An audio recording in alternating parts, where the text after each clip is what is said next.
There are 9 divorces in the time it takes for a couple to recite their vows, which is 2 minutes. 1,385 divorces happen during the average wedding reception, which is 5 hours. As of 2016, both marriage and divorce rates have decreased. Since 1960, the divorce rate per 1,000 married women has nearly doubled, yet down from the all-time of 226 in the early 1980s. The rate in the U.S. is currently 3.2 per 1,000 of the population. The marriage rate is currently 6.8 per 1,000 of the total population. Researchers have estimated that 41% of all first marriages end in divorce, 60% of second marriages, and 73% of all third marriages. There are 19,350,560 divorces over the course of an average of first marriages. Almost 50% of all marriages in the United States will end in divorce or separation. People will wait an average of 3 years after a divorce to remarry, if they do at all.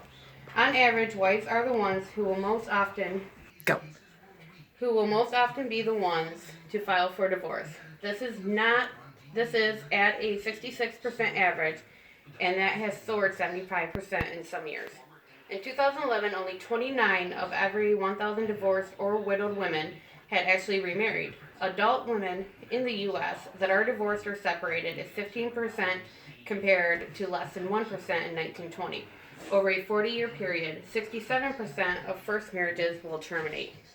Some of the main reasons people are divorcing are lack of commitment, they argue too much, infidelity, they married too young, they had unrealistic expectations, a lack of equality in the relationship, a lack of preparation for marriage, and abuse. Education can also be a factor also when it comes to divorce. A high school dropout is 13% more likely to get divorced rather than an individual to graduate. A high school dropout is 13% more likely to get divorced rather than an individual that graduates. Individuals who have attended college have a 13% lower risk of divorce. Individuals with a below average IQ is 50% more likely to be divorced than ones with above average. So as we can see, the divorce rate has been decreasing, yet so has the marriage rate. Women are the most often to file for the divorce. Half of the marriages in the U.S. will end in divorce. The U.S. is the 6th highest with divorce rate in the world. Russia and Belarus are the top 2 for divorce in the world. Divorce doesn't always happen for reasons we think. It can affect everyone involved, children and other family members. There are many factors and ways of life that a divorce can occur. That's it.